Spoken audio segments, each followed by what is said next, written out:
Bonjour chers frères et sœurs de l'église de l'I-Jésus, nous sommes aujourd'hui le mercredi 14 juin 2023 et nous allons méditer ensemble Acte 2 versets 14 à 36.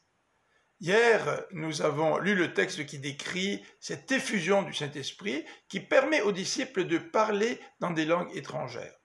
Aujourd'hui, nous allons regarder le discours de Pierre qui va expliquer ce qui s'est passé et qui va présenter le Christ. Versets 14 à 21. Les explications de Pierre. Tout d'abord, il refute une mauvaise interprétation. Non, les disciples ne sont pas ivres, car il est seulement 9 heures du matin. Habituellement, en début de journée, les gens ne sont pas ivres.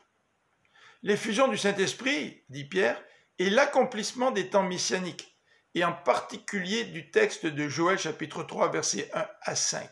Ce texte s'accomplit pour les Israélites, qui sont les premiers à recevoir le Saint-Esprit. Cet esprit n'est plus réservé seulement à certains, mais il est accordé à tous, fils, filles, jeunes, vieux, hommes et femmes. C'est une période durant laquelle ceux qui crieront au Seigneur seront sauvés. Dans les versets 22 à 36, Pierre va présenter le Christ. Jésus avait l'approbation de Dieu, qui a accompli des miracles à travers lui.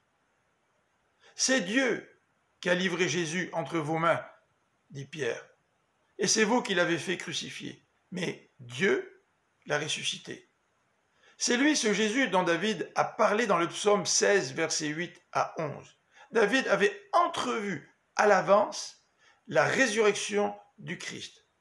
Et cette résurrection, les apôtres en sont les témoins et Jésus, le Christ, siège maintenant à la droite de Dieu et il a répandu sur nous le Saint-Esprit, dit Pierre.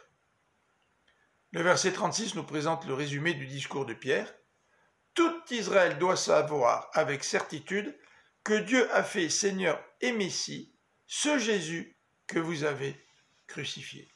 Notons quelques éléments du discours de Pierre. Pierre se sert de l'Ancien Testament pour expliquer l'effusion de l'Esprit. Ses auditeurs le connaissaient. Connaissez ces textes anciens. Pierre ajoute que Dieu a livré ce Jésus qui a été crucifié. Dieu reste souverain. Mais Pierre met aussi la responsabilité sur le peuple qui a mis Jésus à mort.